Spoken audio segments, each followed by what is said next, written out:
Ay, sa halagang 39 pesos pala merong garni din ay may isang kanin ka na, may isang manok ka pa, unli gravy at unli supa. Ay talagang quality aray. Sila nga ho pala bukas ng alas 9 ng umaga hanggang alas 11 ng gabi o kaya hanggang sa maubos ha. Ay di ano pat ako inyong samahan din sa may Elijah's Fried Chicken Rosario Branch. Ay di rin nga hot mula sa pilhan ay sinugod namin yung murang kainan at may nakapagtip ho sa amin.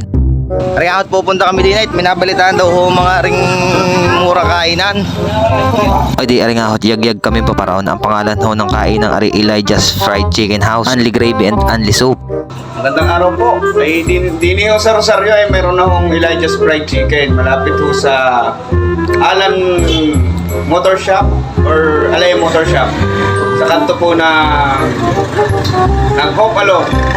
Dini ho ay makakakain na kayo sa halagang 39 pesos lang na inyong makakain nyo isang chicken at saka isang kanin. Tapos, unli gravy na po yun, unli soup. Meron mag-o-offer din po kami na sa nalalapit na panahon, mag-o-offer po kami ng unli rice. Kaya punta na po kayo at matipusan na ninyo ang quality namin fried chicken. Salamat po. Ay matindi sir yung inyong iyan ay 39 pesos, hindi ka ho naman kayo lugi diyan. Kasama ko nga ho palang kumain din si paring Ador TV tsaka ho rin si Deloy. Sarap na sabaw. Kasi matindi.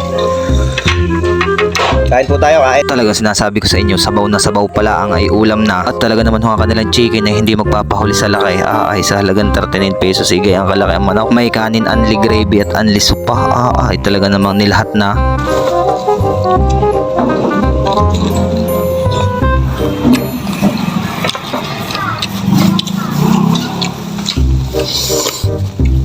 Ay mag-a-honest review ho tayo. Ay sa totoo lang ho, hindi ho ako mapapahiya kapag ho kayo pumunta din eh. Kayo naman ho siguro ay nakakakain na dun sa mga kanto style fried chicken. Ay ari ho'y talagang upgraded ho nun ang lasa. At kung meron pa naman ho kayo mga katanungan ay ilalagay ko ho din sa screen na ang Facebook page tsaka ho yung mismong profile ho ni na boss. Ang in-order nga ho pala namin din ay yung halagang 39 pesos lang at para ho malaman namin kung talaga namang makakabusog ho. At saka sa tulad nga naman ho namin magta-tricycle kami ho'y nagtitipid din ay di talaga namang nakita namin din yung busog na busog nga ho sa 39 pesos. Pero hindi lang naman ho fried chicken lang talaga ang kanilang ino-offer. Meron din ho sila din yung may mga flavor. Kung ayaw nyo naman ng fried chicken, meron din ho sila din yung sizzlers. Meron silang pork sisig, chicken sisig, pork chop, lechon at chicharong bulaklak. Ay sinubukan din namin ho yung java rice na yun ay talaga namang quality rin sa dyan lasa. Ay siya teka muna at makikilambing muna uli ako sa inyo. Makikilike at follow naman ho ng aking page. At pag may pagkakataon ho kayo inyong pasyalan ho rin kain ng arit hindi ho talaga kayo magsisisi. Ay di pa paano, hanggang din nila ho rin aking video at nag-iiwan ho rin dalawa kong kasama ng katagang. Sa manok. Ay, sa